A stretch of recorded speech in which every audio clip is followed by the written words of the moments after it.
all that jazz, but this is a car vlog, so we don't do all that kind of stuff. We just get to talking. But first, this beautiful girl is Shayna from Sensational.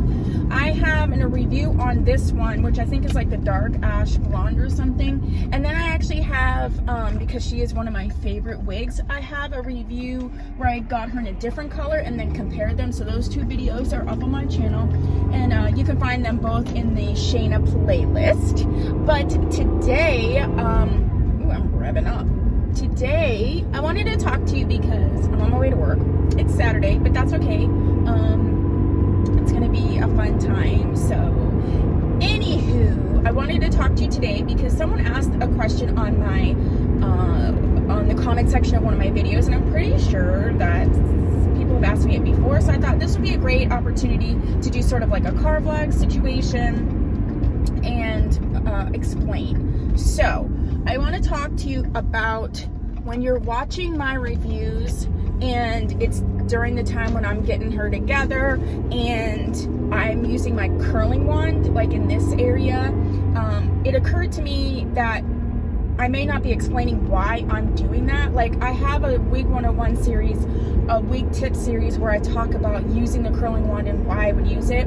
But I just wanted to put it just real quick in this car vlog so that it's just really easy, accessible, blah blah blah. I am ADHD. So, anywho, the curling wand I'm using is usually to set down the part. And what I mean by set down is essentially you put the curling wand on. My curling wand just has a dial, like, 20, 30, 40. I usually have it at between 25 and 30. But if you have like an actual temperature one, you would look to the temperature that's on the wig. Sometimes it'll be say like heat safe up to XYZ, 350, 400, whatever. So you would want to keep it within that heating variance. That was so ridiculous, but I couldn't think of any other word. But what I'm basically doing is a couple things. One, if the wig is a little bit like humpy, and it can be humpy because of the fibers of the hair, it can also become humpy just because of the wig cap itself. And we all have different heads. So one of the things I'm doing is actually molding the hair down to my head so that it kind of matches my head shape a little bit more. And you're essentially melting the fibers. So when you take heat to it, whatever you're taking heat to it, even to the part, once you do that, like, there's no going back. So for instance, if you have a curly wig and you brush it out and you don't like it, you can rewash it and the curls will come back. But anything you do heat-based is done, okay? That's one reason why I like setting the part down, because once you do it, you don't have to keep going back in. But this especially, this is a lace parting wig, so it doesn't have a lace front, it's just lace parting. So what I like to do is pull the hair down with clips.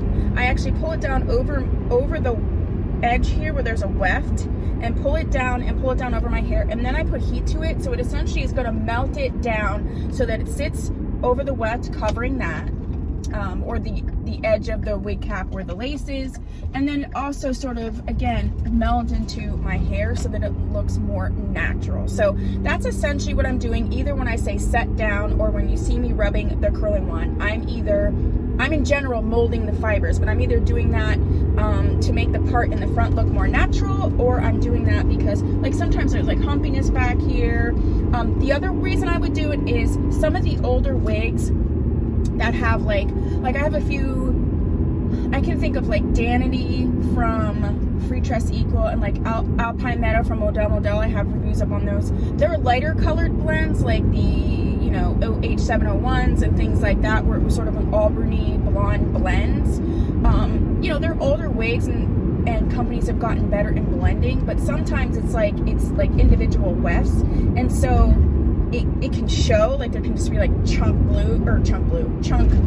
blonde for like no reason. So what I like to do is comb the hair over that so that you can't see those wefts, and then I take heat to it. So I'm essentially training the hair to stay over top instead of fall and show those big, like, so you can definitely tell it's a wig. Another thing is, like, I don't like bangs in my face, so So oftentimes you'll see me clip the bangs back, and essentially I'm training these fibers, because they're fibers, you know, I'm training them to go the direction that I want to go. So if you have a weft that's kind of weird and it's sitting forward, you can just pull it back, put a clip here, and then take the heat to it, and you're going to melt the fibers in that direction. So yeah, that's what I'm doing with my curling wand. That's what I'm doing in terms of if I say set down the part or whatever. That's all what I'm doing. So I hope that that clears that up for the person that asked.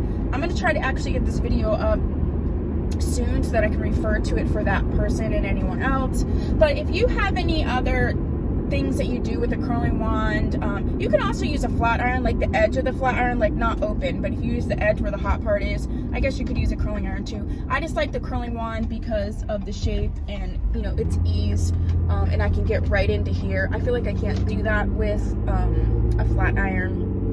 So yeah, that's what I have for you today. If you have any tips or tricks with regard to the curling wand or putting heat to the part or anything like that, please put that down below.